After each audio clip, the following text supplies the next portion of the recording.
That's better. Sorry, I'll start again. Good evening, my name is Councillor Jane Carr and I'm Leader of the Council. Welcome to tonight's meeting of the Cabinet. The meeting is being streamed live to the Council's YouTube channel and the papers for the meeting can be found on the modern.gov page of the Council website. In addition to members of the Cabinet and any other councillors who have joined us, a key number of senior colleagues are also with us this evening. I will remind ward councillors that councillors asking questions will have 1 minute for the question and 1 minute for the supplementary question, having received the response to the original question. There is 15 minutes set aside for councillors' questions. There will be an opportunity to speak on agenda items should you wish to do so. Any contributions from non-Cabinet members on agenda items should not exceed 3 minutes. I then ask for apologies, please. Leader, we have apologies from Councillor Mahindran and Councillor Raja. Thank you. We do normally have Cabinet announcements at this point in the meeting, but I don't particularly have any Cabinet amendments that aren't actually on the agenda, so I'm suggesting we move forward straight away. Disclosures of interest. Do any members or officers to wish make any disclosures of interest they may have in the items to be discussed? I take silence as deferral. The minutes of the meeting held on the 3rd of March 2026, are they to be approved? Yeah. From those that were present? Yeah. Thank you, members, that's very much appreciated. I'll sign those at the end of the meeting. Questions from the members of the public. I understand that there's one question from the Youth Council. Is that correct?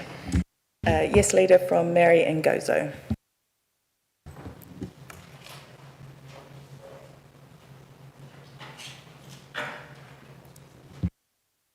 Thank you, Ms Ngozo. As a reminder, questions asked by the members of the Youth Council are collectively agreed by and agreed on behalf of the Youth Council. Please ask your question. Thank you. The Youth Council as a whole is grateful for the enhanced opportunities to be consolidated and become more actively involved in decision-making at the Milton Keynes City Council. This was reflected in our participation in the Youth Services Task and Finish Group. But as a Youth Council, we want to strengthen our involvement in these discussions about developing the city, especially where they affect young people. We particularly note that the Council Plan Item 2 in relation to the university provision. As a Youth Council, we feel uniquely placed to help with this work to ensure the outcome and the objectives are successful for young people and meet their needs and requirements. We already engaged previously and would welcome the opportunity to be more involved as the project gathers pace, especially in relation to any design principles. Will the Cabinet member commit to continue engagement with the Youth Council in work streams and conversations about the university? Thank you very much for your question. It's not my portfolio area, but unfortunately Councillor Mahindran is unwell this evening. But she has asked me to say that yes, absolutely, we will, when any university partner is agreed and announced, we will ask them to speak to Youth Council to make sure that you can have a say and a part in kind of shaping things and also discussing how you can be involved in that moving forwards. Can I ask, do you have a second question, supplementary? No supplementary questions, thank you. Thank you very much, Mary. Thank you for coming. I understand there are 2 questions from the member of the public. That's right, Leader. One from Paul Ridley, who I don't believe is in attendance, and one from Anne Derrill. Can I then ask Anne to come to the mic, please?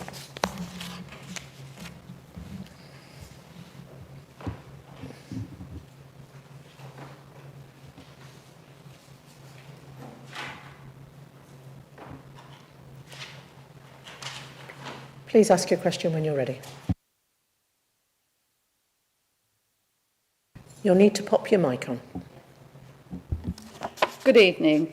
The plan for the proposed mass rapid transit system mentions converting lanes of dual carriageways, key dual carriageways, into segregated bus lanes, reducing road capacity and increasing congestion, introduction of traffic lights at numerous roundabouts to give buses priority, using some city centre car parks for housing, making parking less available, increased parking charges for remaining parking spaces, densification of housing near bus routes and stops, so it's unclear whether this includes existing estates and if so, how this might be achieved.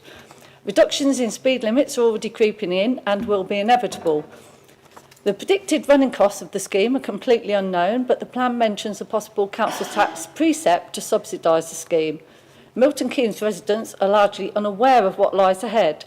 Will the council agree to publicise all of the points which I have mentioned via the local press and on social media? Thank you for your question, Anne. Councillor Townsend, have you down to answer this? Yeah, absolutely, because Councillor Mahendran is not here this evening. So thank you for your question and for the advance notice. We always appreciate that because it means that we can pull together a response. Yeah, absolutely. Any project like this will be publicised. They always are. There's always kind of consultations and stuff is in the public domain, transparent, so that people can read it and be informed.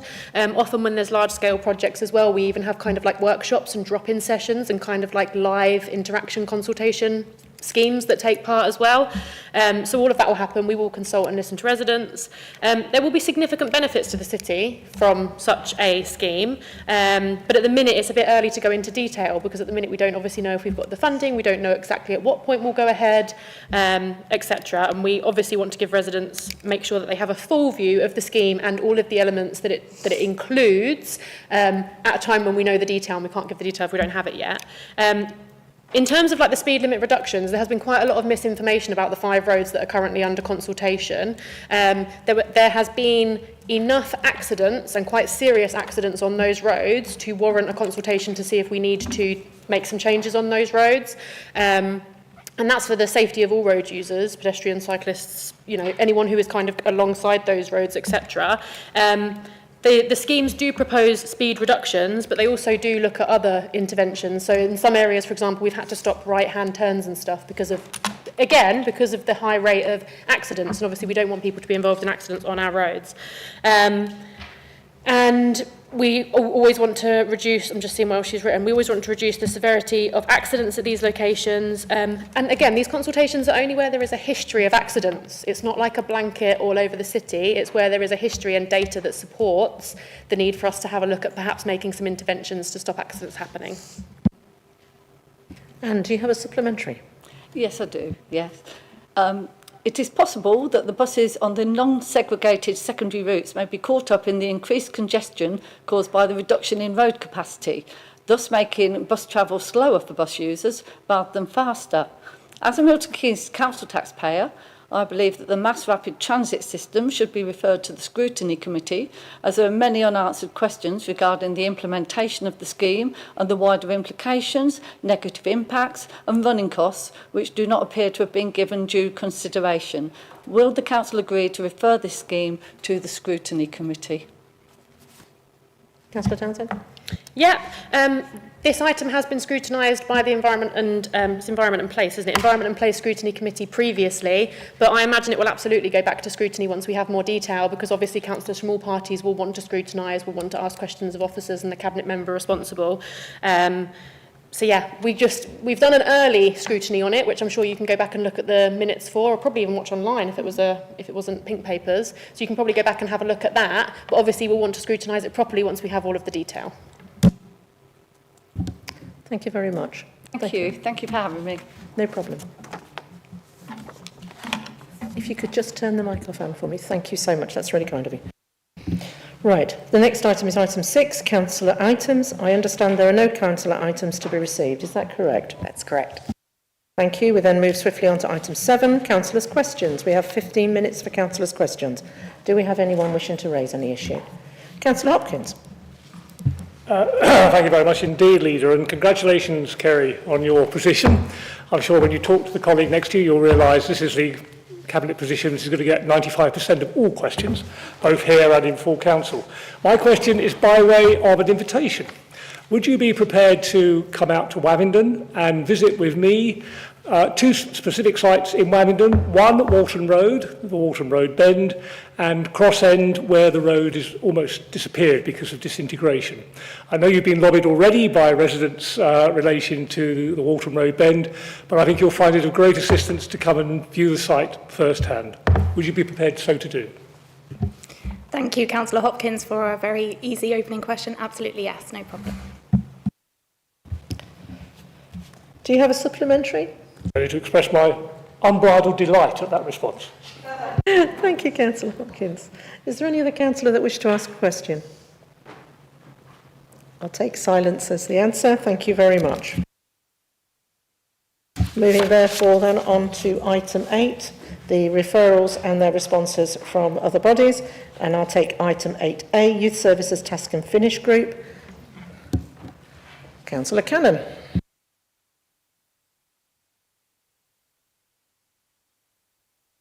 I'd like to thank the Task and Finish Group for their work in producing this report, and all the members and officers and people giving evidence to that Task and Finish Group for their contributions. There are a number of proposals there, and we will be considering that and making sure that there is signposting of all the activities for young people across the city, including the safety mark for organisations to subscribe and make sure their activities are promoted across the city.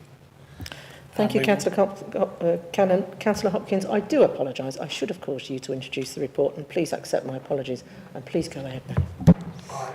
I was taken as an indication of the new improved way in which the Cabinet will be working, in that you'll be given the response before I've actually given the presentation, which is an extremely efficient way of helping us through the evening. However, I've written something, and you're going to hear it whether you like it or not. Leader, every young person deserves a safe place to go, a trusted adult to turn to, and the opportunity to develop skills, confidence, and a sense of belonging. For generations, youth services have provided exactly that. They've offered support beyond the school gates, stability when home life is difficult, and early help long before problems escalate to crisis. Today, though, too many young people are growing up without access to those services. This Task and Finish Group report looks to provide a basis for further work that will strengthen youth service provision in Milton Keynes and ensure that it is accessible, visible, and responsive to the ever-changing needs of young people. I'd like to thank officers and others who provided evidence, and the Youth Council for their valued input, if I can put it this way, scrutiny of scrutiny. And of course, I'd also like to thank former Councillor Saskia Sodden, who expertly chaired the panel, and the then Councillor Khan, Councillor Ofori Atta, and Councillor Petchin. Leader, it would remain remiss of me, I did not highlight the recommendations made in relation to joint working with town, community and parish councils. And I would like to point to local initiatives in my patch, in Wavendon and Woburn Sands in particular, where we are establishing and funding new youth clubs and creating a new youth parish council in Wavendon and a youth town council in Woburn Sands. Whilst I know there are other excellent examples of this across Milton Keynes, I personally hope that soon, in a city like ours that is uniquely fully parished, that we might enjoy the benefits of seeing a youth parish council or its equivalent in every parish, town and community council area.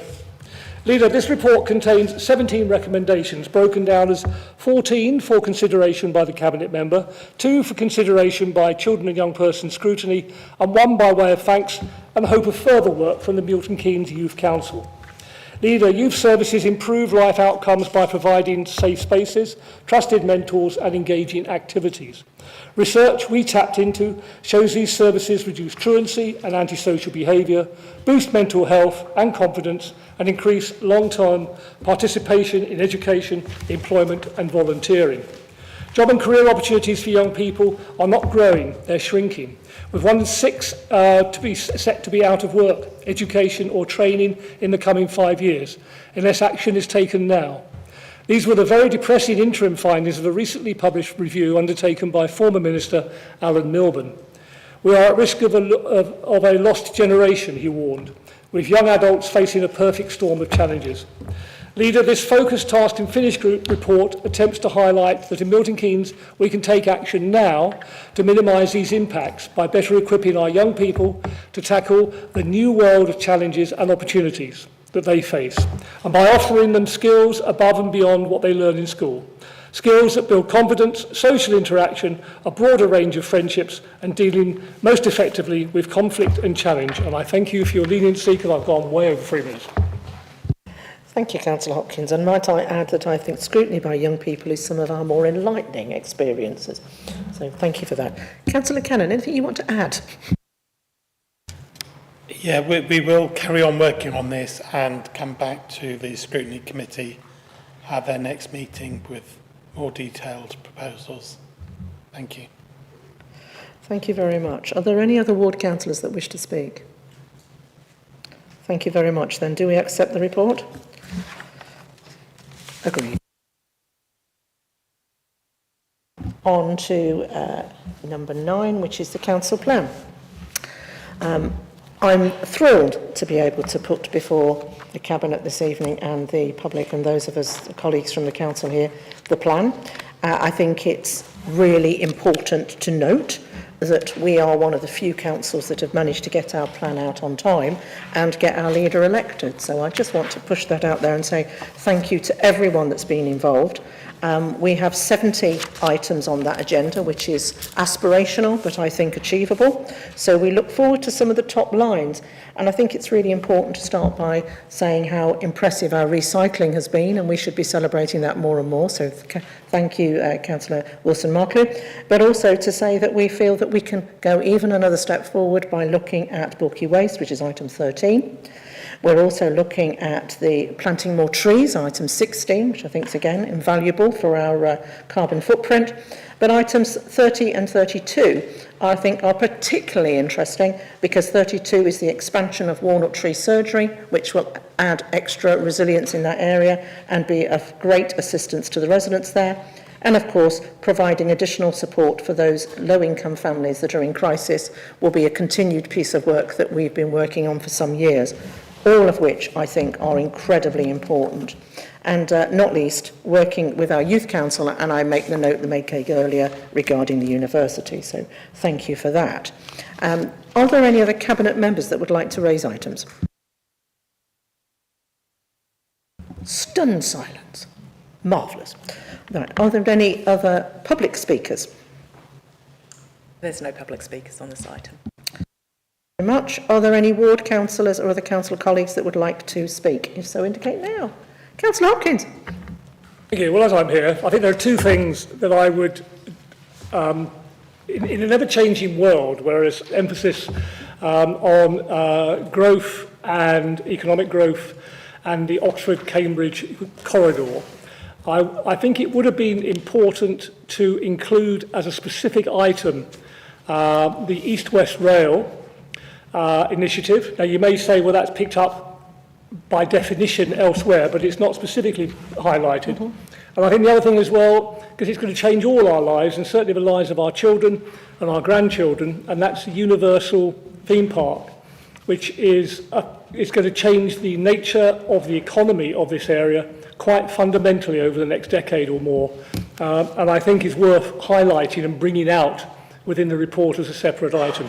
And I know the council is looking to do certain things, setting up working groups, etc., to work on that specific item, but I think we have to fully grasp just how significant that initiative is to all of our futures and the futures of our young people. Thank you, Councillor Hopkins. You'll be pleased to know that I've already met with the senior team at Universal, and a very productive meeting. And you may be interested to know that a gentleman called Joe Harris, who maybe people know in the room here as being part of our previous assessment by the LGA, is in fact now working with East West Rail and is in contact with me very frequently. So thank you. Councillor Musselmill. Thank you, Leader. Congratulations on the council plan. Running Milton Keynes is no easy task, and I genuinely wish you all success in delivering for our residents. The commitment to increasing local placements for children in care is hugely important. We know too many children are placed far from their families with real human and financial cost. And the opening of a new local provision through regional partnership, that is definitely, I think, the right ambition, and I look forward to seeing how these are going to be costed and delivered. I also welcome the commitment to invest in our highways as Milton Keynes approaches its 60th year. Our roads are definitely aging, and I think this investment is long overdue. But there are also some notable omissions, and I'd be great to understand a little bit more around those. So the music venue featured quite prominently in the administration's own manifesto. So it doesn't appear anywhere in this plan. So I was just wondering whether the funding has been diverted to something of more value, like the children's provision, or whether it has been dropped for the moment. Saxon Court is also absent, and I find that genuinely difficult to understand. The costs of business rates and security for the building continue to fall on our residents year after year, and also business rates increase this year. So I think it's important that we look at doing something about that. So it'd be good to understand what the current cost to the public purse is, and also whether there is a decision that's going to be coming with regards to the future of that building. I also wanted to ask about the proposed waste facility at Tatnall Park, Leader.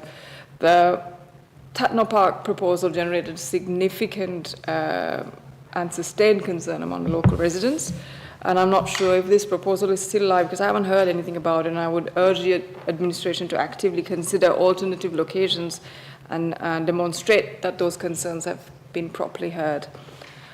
Finally, I hope the administration will continue to actively advocate for the Women and Children's Hospital and lobby our local MPs. That is also not included in the plan, or I might have missed it. This is definitely much needed, and I hope the leader can assure us all today that this remains an active priority. Thank you. Thank you, Councillor Mazzamil. Councillor Wilson-Markley, would you like to comment on the waste issue? In relation to the development of the site at Snillsall, which is a commercial area, it's not Tattenhoe, that will be going ahead. We're going to continue with that site. It will be going for planning permission. We have addressed all of the concerns. It's really troubling that you continue to share information that is inaccurate and untrue. Thank you. Councillor Townsend, would you like to cover the Saxon Court matter? Yeah, sure. Saxon Court developments at the moment are an issue in general. We know that it's a national issue. I mean, the fact that Milton Keynes, with the interest that we get from developers and the amount of potential we have and the amount of land that we have in our city centre, the fact that there's not a single crane in the city centre at the moment is quite indicative of kind of where we are as a country with everything that's been going on over the last few years. I actually have a meeting on an update on Saxon Court due next week, so I'll have more information then. But I know that we've basically been saying to our partners in that area, we need to draw a line onto this now, so we'll be able to provide a further update. Thank you, Councillor Townsend. Councillor Fuller, did you want to comment on the hospital point, or would you like me to? Whichever. Go for it. As far as I can recall, the funding for the Women and Children's Hospital has been secured, so I would imagine it's not in the plan because it's old news, if that makes sense, and it's going ahead. So. Thank you, Councillor Fuller. That's exactly what I was going to say too, so well done. And in terms of the music venue, that is very much still on our agenda and something, in fact, the Chief Executive and I have been talking about this week. So, Councillor Mazzamil, perhaps it might be helpful if we book that appointment in that we've been promising ourselves and get on with it and have those discussions. Thank you. Right, are there any other wishes, anybody wishing to speak? Turn the page over. Right. In that case, we move to item 10. And the next item is to receive the report on the Children's Property Strategy. Councillor Canning, can you introduce this report and perhaps cover the point that Councillor Mazzamil made earlier about placements? Thank you, because it's part of the same strategy. Okay, so the two services mentioned in the strategy are in inadequate premises at the moment, and we want to secure them adequate premises and get on with finding that, and this report has identified proposed places that will do so with an adequate business case to provide value for money. Yep, thank you, Councillor Cannon. And in terms of the, this is part of a wider programme of improvements for young people across the city. Absolutely. Thank you. Do any of the Cabinet members wish to speak on the item? Thank you very much. I understand there are no public members registered to speak. That's correct. Are there any ward councillors that would like to speak? No. Then are the following recommendations agreed? that resource allocation and spend approval of up to 1.9 million in the 26-27 capital programme to fund the capital works at Civic and Warwick Road Activity Centre be approved, that the authority be delegated to the Director of Environment and Property in consultation with the Director of Children's Services to commence the procurement process for a contractor to carry out the refurbishment work via the, I don't know how to say that, Pagadoo Refit and Refurbishment National Framework? Pagadine. Oh, right, okay, thank you. And for the tender to be evaluated on price 40% and quality 60%. That subject to the successful tender coming within the allocated budget, authority be delegated to the Director of Environment and Property in consultation with the Director of Finance and Resources and the Director of Children's Services to award the contracts for work. Are we agreed? Agreed. Thank you. Final item, number 11, is are the two items for Councillor Townsend, the procurement of corporate building cleaning contracts. Councillor Townsend. Yes, and we come to the most exciting items of this evening, which would normally go to delegated decisions, but I was not available last week, so we're bringing them to Cabinet for your viewing pleasure. So the first item this evening is the corporate buildings contract. So this is keeping our buildings clean for employees, but also for service users, for residents who visit these buildings. Important to say this isn't just Civic, this is 56 buildings across our portfolio, and this includes public spaces like libraries and children's centres, etc. We are a real living wage employer. We have always had good relationships with our contractors previously to make sure that these employees are looked after well, and you will often see them around the building, and I'm sure most of you say hello to them in the evenings if you're here late, as I do. So that's basically it for this decision, and it's come to delegated decision because of the cost, because obviously the size of the contract. Thank you. Thank you, Councillor Townsend. Are there any other Cabinet members that wish to speak? I understand that there are no members of the public registered to speak on this item. That's correct. Are there any ward councillors that would like to speak? If so, please indicate now. Nearly. Are the following recommendations agreed? That the procurement of a corporate cleaning contract for an initial 3-year period with an optional extension of up to 24 months be agreed. That authority be delegated to the Director of Customer and Community Services to finalise arrangements for the procurement during the specification to commence in September 2026. Approve the award of contract following the tender exercise, subject to the receipt of acceptable bids. Is that agreed? Thank you. Councillor Townsend, you want the next item? Okay, so item 12 is very similar but not the same. This is the specialist mechanical and electrical contract. So this is all of the quite often quite complex systems that we have across our portfolio, and some of these are in quite important sites. So Brooklands Medical Centre, White House Medical Centre, the civic offices, of course. It will include Linford Wood Place. It will include the new Elverby Health Centre. So as you can imagine, there's quite a lot that goes into those buildings. That it's essential we keep those machines and everything running, of course. It also includes things like climate control, important with the world getting hotter and then freezing cold in winter. It includes things around like fire safety, electrical compliance, all the PAT testing where you get the little stickers on your plugs, basically anything that keeps us safe in terms of health and safety legislation, makes sure that we're in line with all legislation and regulation in this area. And again, there's not much to say because it does not get any more exciting than that. I think that's pretty exciting. Right, do any of the Cabinet members wish to speak? No. I understand there are no members of the public registered to speak? That's correct. Are there any ward councillors that would like to speak? If please so indicate. Thank you very much. Are the following recommendations agreed? That the procurement of a specialist mechanical and electrical contract for an initial 3-year period with an optional extension period of up to 24 months be agreed. That authority be delegated to the Director of Customer and Community Services to finalise arrangements for the procurement, including the specification, to commence in September 26. Approve the award of the contract following the tender exercise, subject to the receipts of acceptable bids. Is that agreed? Thank you very much. That takes us then to item 13, which is annual appointments of advisories. Do any Cabinet members wish to speak on this item? No, thank you. Are there any members of the public that wish to speak on this item? Are there any ward councillors that would like to speak? If so, please indicate now. And are the following recommendations agreed? that appointments to the various outside organisations, advisory groups and strategic partnerships for 26-27, as set out in Annex A of the report, be agreed, that authority be delegated to the Director of Law and Governance in consultation with the Leader of the Council to agree appointments to any vacancies that remain or arise during the 26-27 Council year. Is that agreed? Agreed.